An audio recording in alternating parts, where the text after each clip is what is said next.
Hello students. So again I welcome you to a YouTube channel of Career Right. This side CA Romil Jan sir from Udaipur, Rajasthan. बच्चों आज का video जो हम लोग discuss कर रहे हैं we are discussing the theoretical concept of accounting. Chapter number 1 है. चैप्टर देखा जाए तो बहुत सिंपल चैप्टर है बट एग्जाम में ट्रू फॉल्स में बच्चे जनरली गलती कर देते हैं. तो इसलिए मैं आपको अगले 10 to 15 मिनट्स में पूरा चैप्टर अच्छे से समझा दूंगा. मेरे साथ इस वीडियो के एंड तक बने रहना ताकि ये चैप्टर आपको बिल्कुल अच्छे से समझ में आ जाए. ठीक है ना. अब बच्चों थ्योरेटिकल फ्रेमवर्क ऑफ अकाउंटिंग के अंदर हम लोग क्या पढ़ेंगे. बेसिक अकाउंटिंग स्टार्ट कहां से होती है, अकाउंटिंग बुक कीपिंग का डिफरेंस क्या है, कौन कौन से अकाउंटिंग के यूजर्स हैं, अकाउंटिंग का दूसरी डिसिप्लिन के साथ क्या क्या रिलेशन है, और एंड में पढ़ेंगे हम लोग कुछ एमसीक्यू और ट्रू और फॉल्स क्वेश्चन बैंक. इस चैप्टर के अंदर सिर्फ स्टडी मटेरियल कर लेना, that is more and more than enough. Study material के अलावा कुछ भी करने की जरूरत नहीं है आप लोगों को. ठीक है ना. तो देखो एक बार हम लोग फटाफट आते हैं. देखो प्रोसीजर ऑफ अकाउंटिंग से हम लोग इस चैप्टर को स्टार्ट करते हैं. अकाउंटिंग का प्रोसीजर क्या होता है. तो रिमेंबर अकाउंटिंग के प्रोसीजर के अंदर दो चीज है. फर्स्ट तो है जनरेट करना फाइनेंशियल इंफॉर्मेशन को. पहली चीज है फाइनेंशियल इंफॉर्मेशन को जनरेट करना. दूसरा होता है उस इंफॉर्मेशन को यूज करना. ठीक है ना. जनरेट करने के तीन तरीके, रिकॉर्ड करना, क्लासिफाई करना है, समराइज करना. जनरेट करने के तीन तरीके, रिकॉर्डिंग, क्लासिफाइंग और समराइजिंग. और यूज करने के भी तीन तरीके, एनालाइज करना, इंटरप्रीट करना और वापस लोगों को कम्युनिकेट करना. तो रिमेंबर जनरेट और यूज ये दो प्रोसीजर एस्पेक्ट हैं. जनरेट के अंदर दो चीज, record, classify, summarise.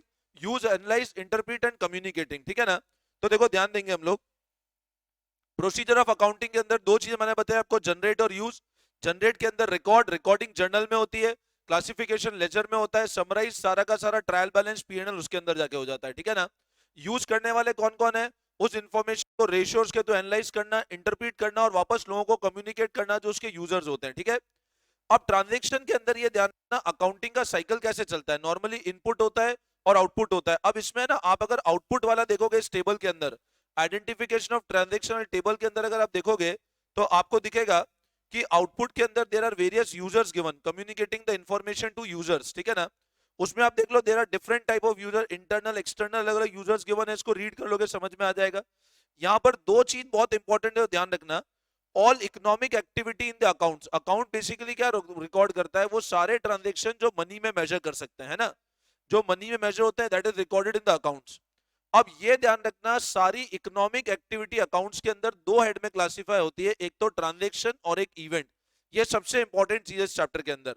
All economic activity in account are mainly classified in two form, one is transaction, second is event. Transaction और इवेंट में डिफरेंस क्या होता है. ट्रांजैक्शन मतलब कुछ भी काम करना, इवेंट मतलब उसका फाइनल कॉन्सिक्वेंस. ठीक है. गुड्स परचेज किए वो ट्रांजैक्शन है, रेंट पे करना वो ट्रांजैक्शन है, मेरा साल का एंड में कितना प्रॉफिट आया वो इवेंट है. इवेंट मतलब फाइनल आउटकम कितना है, और ट्रांजैक्शन मतलब मैं कर क्या रहा हूं. ठीक है ना. तो transaction refer to performance of act. For example investment of 2 lakh in business, purchasing of goods, selling of goods, ये सब क्या होता है ट्रांजैक्शन. कुछ भी करना कहलाता है ट्रांजैक्शन. हैपनिंग और कॉन्सिक्वेंस ऑफ ट्रांजैक्शन उसको कहते हैं इवेंट. ध्यान रखना कोई भी चीज का हैपनिंग या उसका कॉन्सिक्वेंस कहलाता है event. For example making profit of 10,000 तो वो इवेंट हो गया. ठीक है ना. तो ये ध्यान रखना ट्रांजैक्शन मतलब कुछ भी काम करना और इवेंट मतलब फाइनल कॉन्सिक्वेंस आ जाना. ठीक है. Now objectives of accounting. अब ऑब्जेक्टिव्स ऑफ अकाउंटिंग में बच्चों क्या करना है. देखो इंट्रोडक्शन पार्ट इतना नेसेसिटी नहीं है, सिर्फ ट्रांजैक्शन इवेंट अच्छे से पढ़ लो. उसके बाद इतना इतना थ्योरी पढ़ने की जरूरत नहीं है आप लोगों को. अकाउंटिंग का मीनिंग मैं अज्यूम करता हूं आपको आइडिया है, there is no need. Procedure aspect में आपको बता चुका हूं, generating and using the information. उसके बाद ये कुछ थ्योरी पढ़ने की जरूरत नहीं है. इवैल्यूएटिंग सोशल साइंस नीड नहीं है पढ़ने का. ऑब्जेक्टिव्स ऑफ अकाउंटिंग, ऑब्जेक्टिव के अंदर सिंपल रीडिंग मार लेना, सिस्टमैटिक रिकॉर्ड करना, ascertainment of result, ascertainment of financial position, providing information to know solvency position, ये एक नॉर्मल रीडिंग कर लेना. ठीक है. अब फंक्शंस के अंदर मेजरमेंट करना, measurement, forecast, decision making, comparison, control and government regulation, taxation, बिल्कुल जनरल फंक्शन है. सिंपल एक बार रीडिंग करना है. ठीक है ना. इसमें बच्चों क्या करना, मैं आपको एक चीज सजेस्ट करता हूं, पूरे चैप्टर की थ्योरी के बजाय एंड में आपको समरी नोट्स दिखेंगे चैप्टर के. अगर आप एंड में समरी पे आते हो तो आपको इस समरी दिख जाएगी. ये समरी को अच्छे से पढ़ लेना. बस इस समरी को पढ़ लोगे पूरा चैप्टर काम हो जाएगा. ठीक है ना. बस ट्रांजैक्शन इवेंट मैंने आपको बताया वो इस समरी के अंदर ही मिल जाएगा आपको. ठीक है ना. तो accounting is the art of recording, classifying, summarising in terms of money, transaction and event. Procedure दो पार्ट में बताया, ऑब्जेक्टिव वही मैंने बताया, सिस्टमैटिक रिकॉर्ड आप आराम से पढ़ सकते हो. फंक्शंस के अंदर ये सब फंक्शंस है अकाउंटिंग जिसमें हेल्प करती है. ठीक है ना. अब यहाँ पर दो कंसेप्ट और ध्यान रखना, बुक कीपिंग एंड अकाउंटिंग, ये एक थोड़ा इंपॉर्टेंट पॉइंट है। देखो ये आप लोग 11th क्लास में ही पढ़ते थे, book keeping is a clerical job, simple transaction को रिकॉर्ड करना कहलाता है बुक कीपिंग। जबकि अकाउंटिंग का मतलब क्या होता है, प्रॉपर वे में ट्रांजेक्शन को रिकॉर्ड करके उसको एंड तक इंटरप्रिटेशन करना कहलाता है अकाउंटिंग। मतलब अकाउंटिंग एक बिगर वर्ड है as compare to book keeping. Book keeping एक क्लरिकल नेचर का है।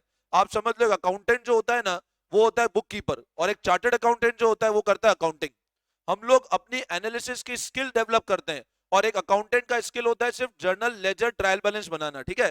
तो बुक कीपिंग का मतलब क्या हुआ simply recording of transaction, provide base for accounting.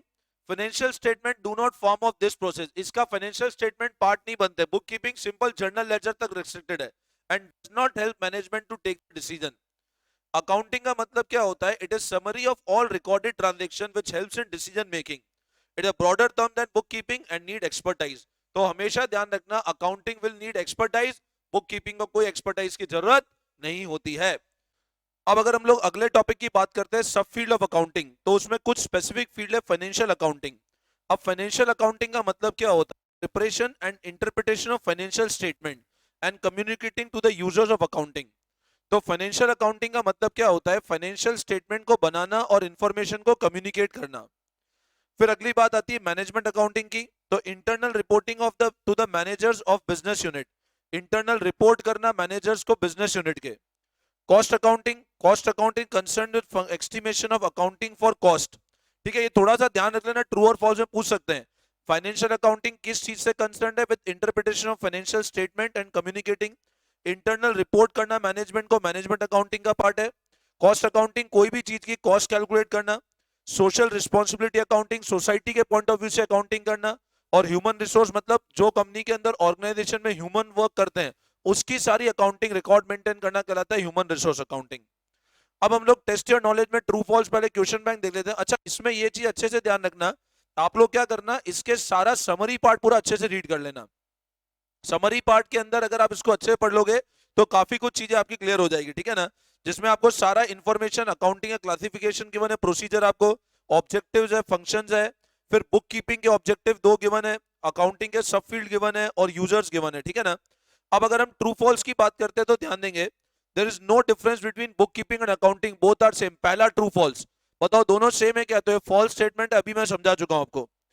Management accounting cover the preparation interpretation of financial statement, तो बताओ management accounting, no. Management accounting तो कंसर्न है रिपोर्टिंग करना मैनेजमेंट को, ये पार्ट है फाइनेंशियल अकाउंटिंग का, this again a false statement. Financial accounting is concern with internal reporting of manager, नहीं ये मैनेजमेंट अकाउंटिंग है। ऊपर वाला फाइनेंशियल अकाउंटिंग था, ये मैनेजमेंट अकाउंटिंग है, तो again a false statement. Customer of business should not be considered user of account prepared by business. They are not interested to know performance of business. क्या सही बात है क्या? Again a false statement. Customer are considered as a user. Customer को पता होना चाहिए ना business की position क्या है, तभी तो वो डीलिंग करेगा। How the goods customer business supply कैसे कर रहा है goods की quality, तो customer is again a user of accounting record. Summarising is the basic function of accounting, नहीं समराइज होता है ट्रायल बैलेंस के अंदर जाके। रिकॉर्डिंग सबसे पहला, जर्नल कहां होता है, रिकॉर्डिंग होता है। सबसे पहला फंक्शन क्या होता है, अकाउंट्स का रिकॉर्ड करना, तो recording is the basic function of accounting, summarising basic function नहीं है अकाउंटिंग का। Balance sheet show the position of business on dates of its preparation not future date, बिल्कुल सही बात है। आप लोगों ने पढ़ा होगा बैलेंस शीट हमेशा एज ऑन बनती है, एज ऑन, और ट्रेडिंग पीरियड हमेशा फॉर द पीरियड बनता है, ठीक है ना। तो बैलेंस शीट एक पर्टिकुलर डेट पे बनती है, तो ट्रू स्टेटमेंट है। Objective of book keeping are complete recording and ascertainment of financial effect of business, ऊपर ऑब्जेक्टिव गिवन है देखो, complete recording of transaction and ascertainment of financial effect of business, ठीक है ना। तो अगेन अ ट्रू स्टेटमेंट, ठीक है। तो ये हमारा सारा कंसेप्ट कवर होता है ट्रू एंड फॉल्स रिलेटेड, ठीक है ना। नाउ ठीक है, which of these is not a sub field of accounting.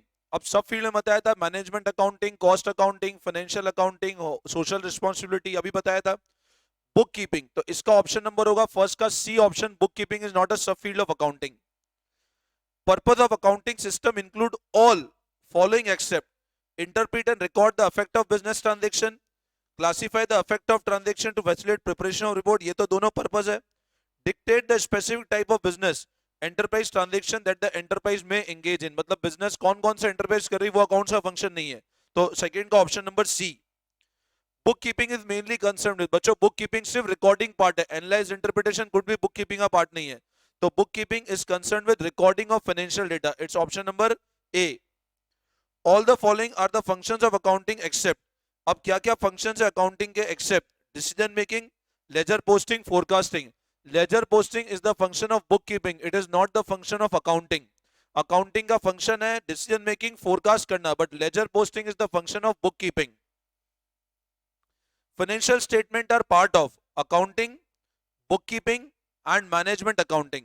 अब फाइनेंशियल स्टेटमेंट किसका पार्ट है, अकाउंटिंग का, बुक कीपिंग का या मैनेजमेंट अकाउंटिंग का, बताओ। फाइनेंशियल स्टेटमेंट किसका पार्ट है, financial statement is the part of accounting, book keeping और मैनेजमेंट अकाउंटिंग। तो इसका option number A, financial statement, trading, PNL, ये सब पार्ट है अकाउंटिंग का। Financial position of business is ascertained on the basis of record prepared under book keeping, trial balance और balance sheet. तो इसका अगेन है option number C, that is balance sheet. Users of accounting include creditor, lender, both A and B, so it's option number C, both A and B. Financial statement do not consider asset expressed in monetary term, liability expressed in monetary term, asset and liability in non-monetary term. तो 8th का option number C, asset and liability in non-monetary term. Getting my point? अगला, on January 1 Sohan paid rent of 5,000. This can be classified as, अब सोहन ने rent का payment किया, तो ये event है कि ट्रांजैक्शन है, मैंने बताया था ये सब ट्रांजैक्शन है, these are all transaction. On 31st March after sale of goods he is left with closing inventory of 10. अब ये फाइनल पॉइंट है, तो दिस इज इवेंट, ये क्या है, this is example of event. समझ में आया? ये सारे क्वेश्चन क्वाइट सिंपल है, 1 to 10 MCQ and true and false, ठीक है। तो ये एक ओवरऑल अपन ने थ्योरेटिकल पार्ट पूरा डिस्कस किया इस चैप्टर का, ठीक है। तो अब इसको अच्छे से देखना, still you have doubt ping me up to my number, बाकी इसको एक बार सिंपल रीडिंग मार लेना, समरी, ट्रू फॉल्स और एमसीक्यू की, this is more and more than enough for this chapter, ठीक है। चलो, thank you all of you, best of luck.